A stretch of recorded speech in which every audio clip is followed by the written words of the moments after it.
এই যে মেয়েদেরকে শিক্ষা ব্যবস্থা ইন্টারমিডিয়েট পর্যন্ত ফ্রি আছে, এটাকে আমরা ডিগ্রি বা স্নাতক পর্যন্ত আমরা ইনশাল্লাহ ফ্রি করব। ছোট বন্ধুরা, তোমাদের কাছে ফ্যামিলি কার্ড চিনো? শুনেছো? আগে কথা শুনেছো ফ্যামিলি কার্ডের কথা? আচ্ছা, আপনাদের সামনে শিক্ষামন্ত্রীকে আমি এখনই বলে যাচ্ছি, যত দ্রুত সম্ভব সেই টেকনিক্যাল কলেজের ব্যাপারে যাতে ব্যবস্থা গ্রহণ করা। কৃষক ভাইদের যে সার, কীটনাশক, যেসব বীজ, ফসলের বীজ, এগুলো কিনতে যেই টাকাটির প্রয়োজন, তার একটি অংশ আমরা সরকারের পক্ষ থেকে ফ্যামিলি কার্ডের মাধ্যমে কৃষক ভাইদের হাতে পৌঁছে দিব।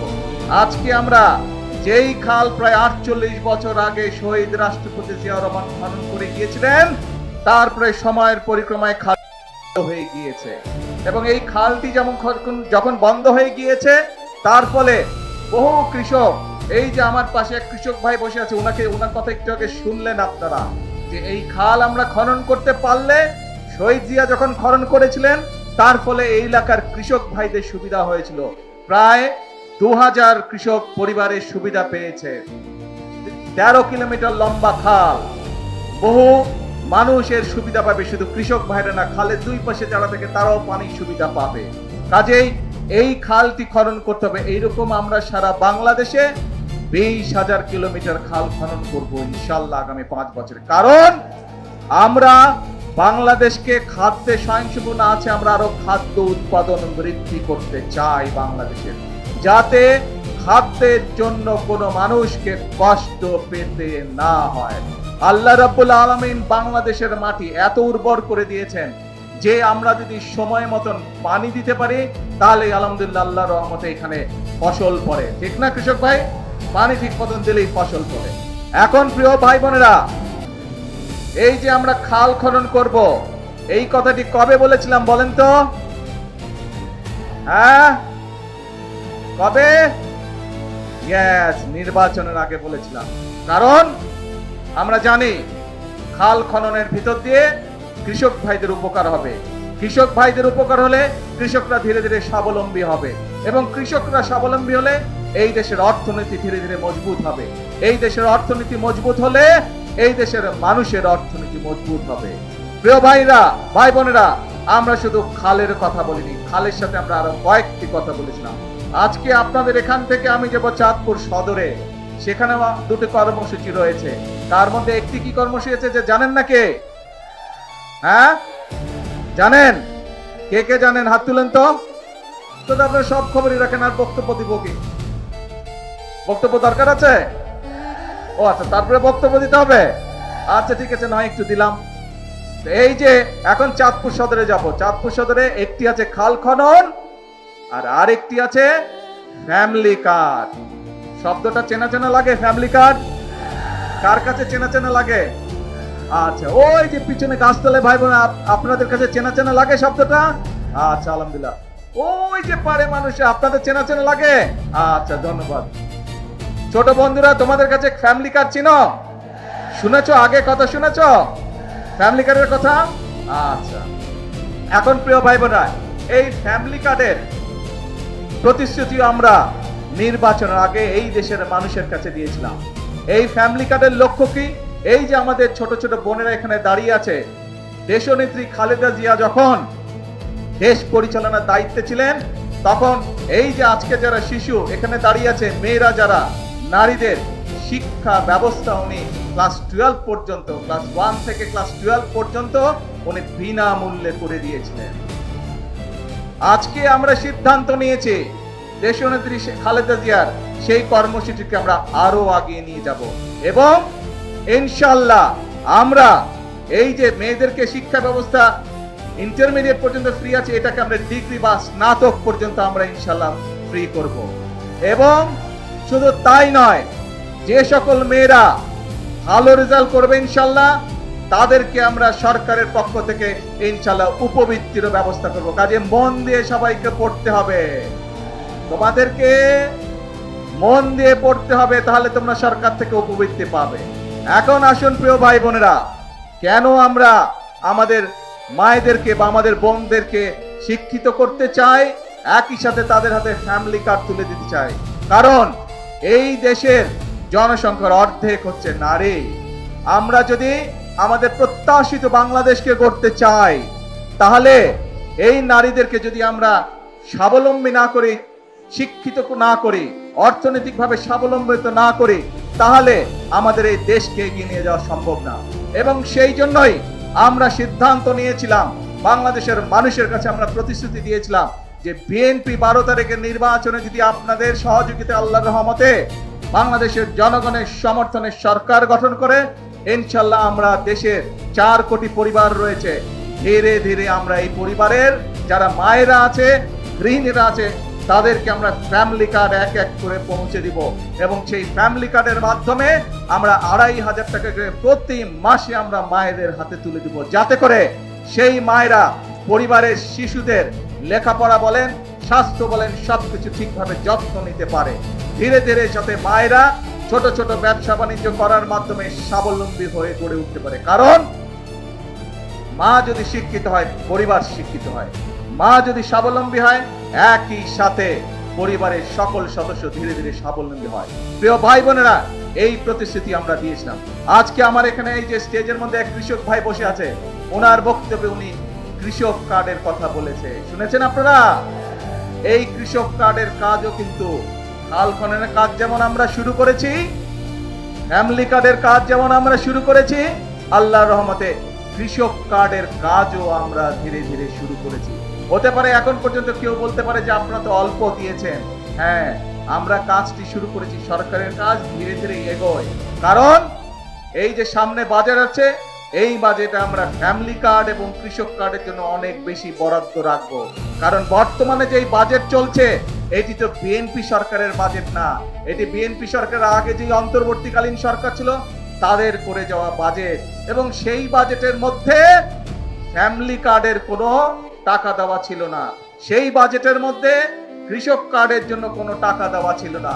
সেই জন্য ইনশাল্লাহ এবার আপনাদের সরকারের, বিএনপি সরকার বাজেট তৈরি করছে এবং সেই বাজেটের মধ্যে ফ্যামিলি কার্ডের জন্য বরাদ্দ রাখা হবে, সেই কার্ডে কৃষক কার্ডের জন্য বরাদ্দ রাখা হবে কৃষক ভাইদের জন্য।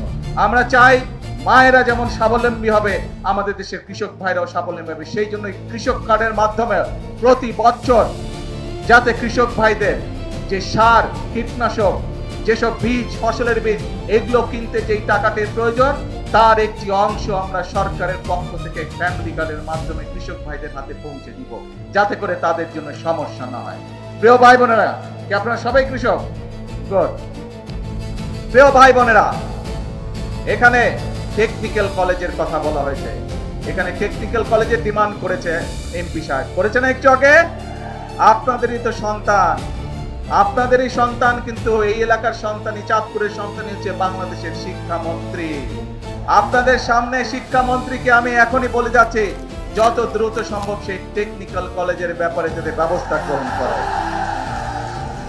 প্রিয় ভাই বোনেরা, আমরা নির্বাচনের আগে বলেছিলাম যে এই বাংলাদেশের একটি বড় সমস্যা হচ্ছে বেকার সমস্যা। আমরা চাই আমাদের দেশের তরুণদেরকে এই টেকনিক্যাল নো-হাউ দিতে, এই টেকনিক্যাল ট্রেনিং দিতে, যাতে করে তারা দেশে কোনো একটি কর্মসংস্থানের ব্যবস্থা করতে পারে অথবা নিজেদের ব্যবসা বাণিজ্য তৈরি করতে পারে, যাতে করে দরকার হলে তারা বিদেশেও যেতে পারে এবং বিদেশে যেতে ভালো চাকরির ব্যবস্থা করতে পারে যদি তাদের টেকনিক্যাল ট্রেনিং থাকে।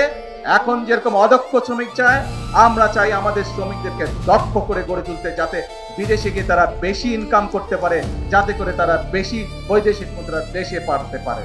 অর্থাৎ আমাদের লক্ষ্য একটাই, আমাদের উদ্দেশ্য একটাই, আমরা স্বপ্ন দেখতে চাই না, আমরা পরিকল্পনা গ্রহণ করতে চাই, যেই পরিকল্পনা বাস্তবায়িত হলে দেশের মানুষের উপকার হবে। আমরা পরিকল্পনা গ্রহণ করতে চাই, যেই পরিকল্পনা বাস্তবায়িত হলে দেশ সামনের দিকে এগিয়ে যাবে। আমরা পরিকল্পনা গ্রহণ করতে চাই, যেই পরিকল্পনা বাস্তবায়িত হলে দেশের মানুষের ভাগ্যের পরিবর্তন হবে। প্রিয় ভাই বোনেরা, এখন প্রিয় ভাই বোনেরা, এই যে কথাগুলো বললাম, এই যে পরিকল্পনার কথা বললাম, এই যে আমার লক্ষ্য উদ্দেশ্য আপনাদের সামনে বললাম, আপনারা কি এর সাথে একমত? কারা কারা একমত? কারা কারা একমত? হ্যাঁ, এদিকে? আচ্ছা, ধন্যবাদ। এবার বলেন তো কারা কারা একমত নন আমার সাথে? কেউ তো হাত তুলে না, তাহলে সবাই একমত? তাহলে এখন কিন্তু কাজ একটাই, এই এলাকার 7টা তাজা প্রাণ ঝরে গিয়েছিল স্বৈরাচার বিরোধী আন্দোলনে। 7টা তাজা প্রাণ কেন ঝরে গিয়েছিল? সেই 7টা তাজা প্রাণ, তাদের দাবি ছিল বাংলাদেশের মানুষের গণতান্ত্রিক অধিকার প্রতিষ্ঠিত করা। তাদের দাবি ছিল এই দেশের মানুষের যে ভোটের অধিকারকে ছিনতাই করা হয়েছিল, সেই ভোটের অধিকারকে পুনঃপ্রতিষ্ঠিত করা। প্রিয় ভাই বোনেরা, বিএনপির 7টা প্রাণ ঝরে গিয়েছে বিগত স্বৈরাচার বিরোধী আন্দোলনে। এইভাবে সারা বাংলাদেশে শুধু বাংলাদেশ জাতীয়তাবাদী দল বিএনপির শত শত নেতা কর্মী তাদের জীবন আত্মহতি দিয়েছেন। শুধু জুলাই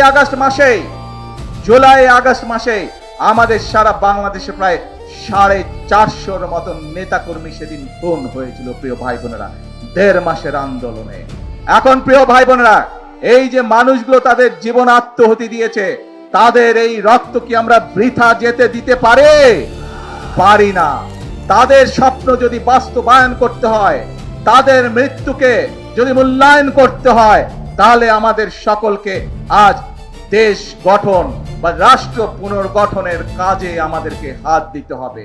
যদি আমরা ইনশাআল্লাহ খাল খনন সমাপ্ত করতে পারি, যদি বাংলাদেশের মানুষের ঘরে ঘরে মায়েদের হাতে ফ্যামিলি কার্ড পৌঁছে দিতে পারি, যদি বাংলাদেশের সকল কৃষক ভাইদের হাতে কৃষক কার্ড পৌঁছে দিতে পারি, যদি বাংলাদেশে আমরা বৃক্ষরোপণ অভিযান সেটি যদি আমরা সমাপ্ত করতে পারি, যদি বাংলাদেশের প্রত্যেক জায়গায় যেখানে যেখানে প্রয়োজন আমাদের তরুণ সমাজকে আমরা শিক্ষিত করে, তরুণ সমাজকে আমরা টেকনিক্যাল ট্রেনিং দিয়ে বিদেশে কর্মসংস্থানের জন্য প্রেরণ করতে পারি, দেশে কর্মসংস্থানের ব্যবস্থা করতে পারি, তাহলেই প্রিয় ভাই বোনেরা একমাত্র সেই শহীদদের আত্মত্যাগের মর্যাদা দেওয়া সম্ভব হবে। কাজেই আসুন এই আজকের এই খাল খনন অনুষ্ঠানে, এই যে খাল খনন অভিযান শুরু হলো আজকে, যেই অভিযান 48 বছর আগে শহীদ রাষ্ট্রপতি জিয়াউর রহমান শুরু করে দিয়ে গিয়েছিলেন, সেই খাল খনন এই অনুষ্ঠানে আসুন আমরা সকলে প্রতিজ্ঞা গ্রহণ করি। কি প্রতিজ্ঞা একটাই, এই দেশকে সামনে এগিয়ে নিয়ে যেতে হবে। কি প্রতিজ্ঞা একটাই, দেশের মানুষের ভাগ্যের পরিবর্তন করতে হবে। এবং আল্লাহ রাব্বুল আলামিন কোরআন শরীফে বলে দিয়েছেন, যে জাতি নিজেদেরকে সাহায্য করে আমি তাকে সাহায্য করি। প্রিয় ভাই বোনেরা, এই খাল যদি খনন না করি, কৃষক ভাইরা কি পানি পাবে না। কাজে খাল খনন করলে কৃষক ভাইরা পানি পাবে। ঠিক একইভাবে আমরা যদি কাজ করি, হাতে হাত মিলিয়ে কাজ করি, বাংলাদেশের 20 কোটি মানুষের 40 কোটি হাত, এই 40 কোটি হাত যদি নেমে আসে, এই 40 কোটি হাত যদি একসাথে কাজ করা ধরে, ইনশাআল্লাহ বাংলাদেশকে আমরা পৃথিবীর বুকে একটি মর্যাদাশীল রাষ্ট্রে পরিণত করতে সক্ষম হব। আজকের এই অনুষ্ঠানে, এই খাল কাটা অনুষ্ঠানে আসুন এটাই আমাদের প্রতিজ্ঞা হোক, এটাই আমাদের শপথ হোক যে আমরা করব কাজ সবার আগে। এটি হোক আমাদের প্রতিজ্ঞা। আছেন নাকি আমার সাথে? কারা কারা আছেন আমার সাথে দেশ গড়ার কাজে?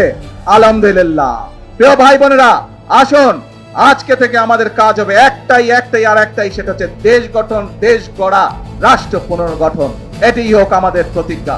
আর আমরা যেরকম নির্বাচনের আগে জনগণের সামনে যে সকল প্রতিশ্রুতি দিয়েছি, ইনশাআল্লাহ অতীতে সব সময় দেখা গিয়েছে বিএনপি যে সকল প্রতিশ্রুতি জনগণকে দেয়, দেশের মানুষের সামনে দেয়, বিএনপি দেশ পরিচালনা করার সময় আস্তে আস্তে সবগুলো প্রতিশ্রুতি তারা বাস্তবায়নের চেষ্টা করে।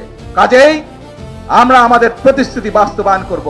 কিন্তু বিএনপির শক্তির উৎস কারা? বিএনপি শক্তির উৎস বাংলাদেশের জনগণ।